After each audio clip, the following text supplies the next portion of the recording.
Welcome back to the channel. Please like, subscribe, and share. Now let's get into it. Tormund Giantsbane, first of his name. Lord Protector of the Realm. The long night had come and gone, leaving Westeros in ruins. The White Walkers, led by the Night King, had swept across the continent like a plague, leaving nothing but death and destruction in their wake. The great houses of Westeros, Stark, Lannister, Baratheon, Targaryen, and all the rest, had been obliterated. Their castles were reduced to rubble, their banners trampled into the snow, and their lords and ladies turned into wights or slaughtered in the final desperate battles. The Wall had fallen, Winterfell had burned, and King's Landing was a frozen wasteland. The Iron Throne, once the symbol of power and ambition, sat empty in the Red Keep, its jagged blades glinting coldly in the pale light of a sun that seemed too weak to warm the world. But the Night King was dead. His icy reign had ended not in the north, where the heroes of legend had hoped to stop him, but in the scorching sands of Dorne. It was there, amidst the blazing sun and the red mountains, that the final battle had taken place. The Night King, lured south by the remnants of the living, had been struck down by a coalition of survivors, wildlings, Dornish spearmen, and a handful of knights who had fled the north. The details of his death were murky, lost in the chaos of the battle.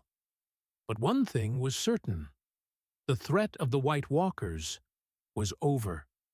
The dead had returned to the earth, and the living were left to pick up the pieces. Among the survivors was Tormund Giantsbane, the wildling warrior with a beard like fire and a laugh that could shake the snow from the trees.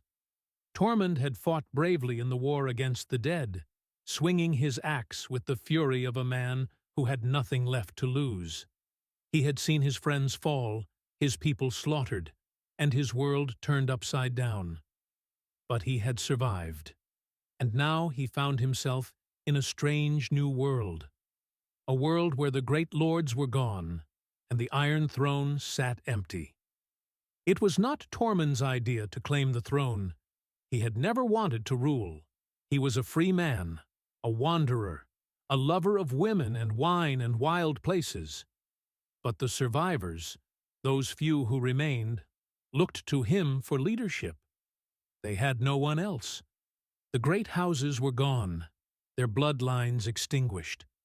The small folk, the soldiers, the merchants, and the maesters, all of them turned to Tormund, the man who had fought alongside Jon Snow, the man who had faced the Night King and lived to tell the tale. At first, Tormund laughed at the idea. "Me? Sit on that ugly chair?" he roared, his voice echoing through the ruined halls of the Red Keep. "I'd sooner sit on a dragon's back." But the people insisted. They needed a leader, someone to unite them, to rebuild what had been lost. And so, reluctantly, Tormund agreed. The coronation was a strange affair. There were no grand ceremonies, no golden cloaks or jeweled crowns. The septs were in ruins, the High Septon was dead, and the God's Wood of King's Landing had been burned to ash. Instead, Tormund was crowned in the throne room itself, surrounded by the survivors, wildlings, Dornishmen, Northmen, and a handful of others. They placed a simple bronze circlet on his head, forged from the melted swords of the dead, and declared him King of the Andals, the Rhoynar, and the First Men, Lord of the Seven Kingdoms, and Protector of the Realm. Tormund sat on the Iron Throne, his massive frame dwarfing the jagged blades. He looked uncomfortable, shifting his weight as the sharp edges dug into his legs. "This thing's a torture device," he grumbled, but the people cheered anyway. They needed hope, and Tormund, with his wild beard and booming laugh, was a symbol of survival, of resilience. The early days of Tormund's reign were chaotic. The Seven Kingdoms were in shambles, their cities and towns destroyed. their fields barren, their people scattered. The winter had not ended with the Night King's death. The seasons were still out of balance, and the cold lingered like a curse. Tormund's first task was to feed his people. He sent out hunting parties to bring back game, ordered the planting of crops in the warmer regions, and opened the granaries of the Red Keep to the starving masses. He was no farmer, but he knew how to survive in the wild, and his practical wisdom served him well. Next came the matter of rebuilding.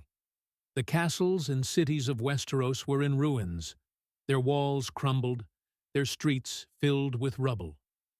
Tormund ordered the survivors to work together, to rebuild what had been lost. He cared little for the old rivalries between the regions. To him, a man was a man, whether he came from the north, the south, or beyond the wall. He appointed stewards to oversee the work, choosing men and women who had proven themselves in battle or in the struggle to survive. He had no patience for bureaucracy, but he understood the value of hard work and loyalty. Tormund's rule was not without challenges. There were those who resented a wildling sitting on the iron enter you sent. As the years passed, Westeros began to heal. The fields grew green again, the cities rose from the ashes, and the people learned to live with their scars. Tormund's rule was not perfect. He made mistakes, as all leaders do, but he ruled with a fairness and a strength that earned him the respect of his people. He never lost his wildling spirit, his love of freedom and adventure, but he tempered it with a sense of responsibility, a understanding that the world had changed and that he had to change with it. In the end, Tormund Giantsbane became more than just a king. He became a legend, a symbol of a new Westeros, a Westeros that had been forged in the fires of war and winter, and that had emerged stronger, united, and free. And when he died, many years later, his people mourned him not as a king, but as a friend, a brother, and a hero.